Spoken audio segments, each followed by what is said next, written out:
آقا کریم صلی اللہ علیہ وسلم کی اتباع، آپ کی پیروی۔ اچھا اتباع کس کو کہتے ہیں؟ توجہ ہے تو یہ بھی سنا دوں آپ حضرات کو۔ ایک ہوتی ہے اطاعت، ایک ہوتی ہے اتباع۔ اطاعت اس کے اندر عام لفظوں میں سمجھاتا ہوں آپ کو۔ اطاعت کا مطلب ہوتا ہے جو فرمان آ گیا حکم کرو، اس حکم پر عمل کرو جو بھی۔ اچھا اتباع کا مطلب ہوتا ہے کہ جیسا تم کسی کو کرتے دیکھتے ہو ویسا کرو، یعنی قدموں پر چلنا۔ اب اللہ نے فرمایا اطاعت میری اور میرے رسول کی کرو، جب اتباع کی بات آئی تو یہ نہیں کہا میری کرو۔ اب اللہ کو کون دیکھے کہ کیا کر رہا ہے؟ اب اتباع تو نہیں ہو سکتی، دیکھنا تو مصطفیٰ کو ہے۔ فرمایا اطاعت میری کرو، اتباع مصطفیٰ کی کرو۔ اب سمجھ آئیے کوئی نہیں؟ سبحان اللہ فرما سکتے ہیں آپ حضرات؟ اطاعت میری کرو، اور یہ نہیں فرمایا کہ صرف میری کرو بلکہ ساتھ میں رسول کی بھی فرمایا۔ سمجھ آئی؟ من یطع الرسول فقد اطاع اللہ، فرمایا جس نے رسول کی اطاعت کی اس نے اللہ کی اطاعت کی۔ یہ بات ارشاد فرمائی، لیکن کمال یہ ہے اس بات کو سمجھنے کا، فرمایا کہ اتباع میرے حبیب کی کرو، اپنے بارے میں لفظ اتباع نہیں فرمایا۔ اب اتباع کا مطلب کیا ہوتا ہے؟ یہ بیٹا میرا ادھر آ سکتا ہے؟ میں تھوڑا پریشان ہو رہا ہوں، ادھر آ جاؤ، ادھر آ جاؤ میرے چاند، یہ ادھر آ جائے نا، اب زیادہ دور جائے گا تو پھر مسئلہ بنے گا۔ جزاک اللہ۔ یہ اتباع میرے آقا کریم صلی اللہ علیہ وآلہ وسلم کی ہے۔ اب اتباع کا مطلب کیا ہے کہ جیسا تم کسی کو دیکھ رہے ہو، جیسا وہ کر رہے ہیں ویسا تم نے کرنا ہے۔ اسی واسطے میرے آقا کریم علیہ السلام نے فرمایا، پوچھا حضور نماز کیسے پڑھنی ہے؟ صلو کما رأیتمونی، فرمایا تم نماز پڑھو جیسا مجھے دیکھ رہے ہو۔ اچھا اس کے نا دو معنی ہیں۔ ایک معنی تو آپ نے سنا ہوگا جس کو آپ سب سمجھ گئے، کاش کہ میری زبان پہ آسان ہو جائے اور تمہاری بھی توجہ ادھر ہو تو دوسرا معنی بھی سمجھ جاؤ۔ پہلا معنی یہ ہے، حضور نے فرمایا نماز ویسے پڑھو جیسے مجھے دیکھ رہے ہو۔ کیا مطلب؟ اس کا ایک مطلب یہ ہے جیسے میں کھڑا ہوتا ہوں، ہاتھ اٹھاتا ہوں، باندھتا ہوں، رکوع میں جاتا ہوں، سجدے میں جاتا ہوں، جیسے مجھے دیکھا ویسے نماز پڑھو۔ جی ٹھیک ہو گیا۔ اچھا ایک اس کا مطلب اور بھی ہے، آئے ہائے ہائے کاش کہ سمجھ آ جائے۔ فرمایا جب نماز پڑھتے ہو تو تمہاری کیفیت یہ ہو کہ گویا محمد کو دیکھ رہے ہو۔ یہ مطلب نہیں، توجہ فرمائیے آپ حضرات نے، یہ بڑی گہری بات ہے۔ فرمایا نماز کی کیا کیفیت؟ فرمایا ایسی کیفیت کما رأیتمونی، گویا کہ تم مجھے دیکھ رہے ہو۔ یہ بھی اس کا ایک صوفیانہ معنی ہے، لیکن یہ سنی کے علاوہ کوئی بیان نہیں کر سکتا۔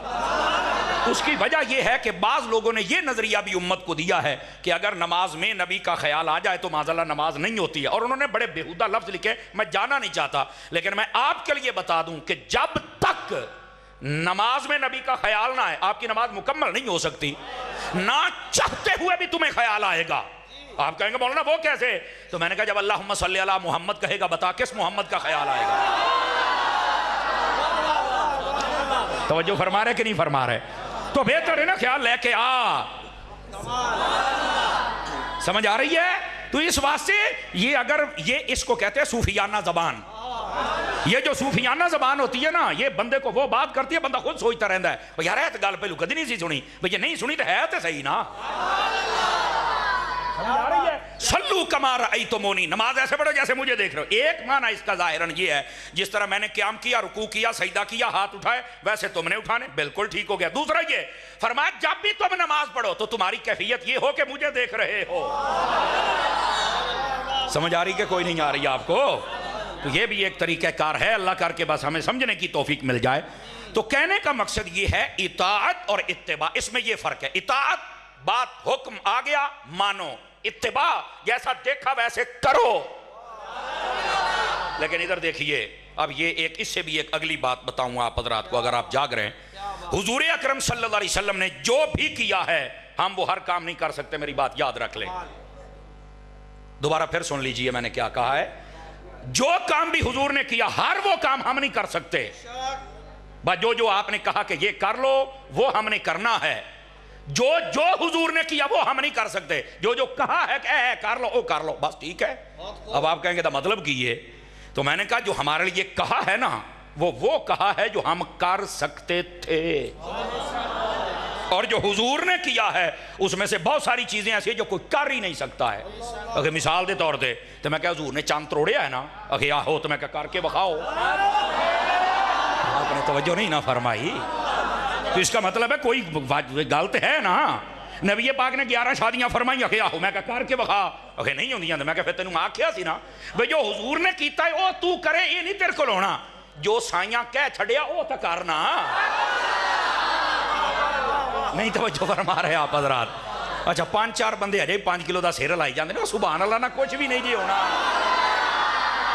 یہ دینا ثواب ملنا جے اب اس بات کو ذرا آپ سمجھنے کی کوشش کریں آقا کریم صلی اللہ علیہ وآلہ وسلم اسی واسطے ہم اہل سنت ہیں اہل حدیث نہیں ہیں میں دیکھو کسی پہ اٹیک نہیں کر رہا میں بات سمجھا رہا ہوں اہل حدیث کا مطلب ہے جو حدیثوں میں ہے ہم وہ کریں گے تو میں کہا چاند توڑ کہتا نہیں 11 شادیاں کر کہتا نہیں بس نہیں توجہ فرما رہے اور اہل سنت کا کیا مطلب ہے حضور نے جو سنت ہمارے لائق تھی جس پہ ہم عمل کر سکتے تھے اس کا حکم فرما دیا وہی کرنا ہے نا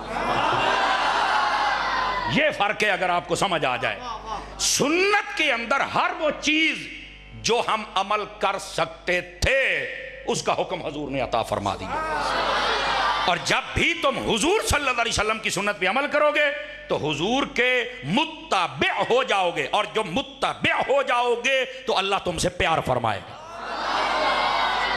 اب سمجھ آگئی آپ سبھی حضرات کو تو میرے عزیز یہ اطاعت اور اتباع میں فرق ہے اور ہر کام میں آپ حضور کی اتباع نہیں کر سکتے جو جو حکم دیا ہے ہمیں اس میں آپ اتباع کر سکتے ہیں باقیوں میں آپ نہیں کر سکتے آپ دیکھیں بعض کہتے ہیں ہم نماز روزے میں تو کر سکتے ہیں ادھر دیکھنا او میں کہا پتر او دے ویچ بھی وہ کر سکنا جنہ تینوں آڈر ہے میں تھوڑا رکتا اس لیے ہوں تاکہ آپ کو سمجھ آ جائے نا میں کیا کہہ رہا ہوں اس میں بھی جتنا آڈر ہے اتنا کر رہا ہے آپ اسے زیادہ نہیں کر سکتے ہو کہندے کو مثال میں کہ ہونے دے لینے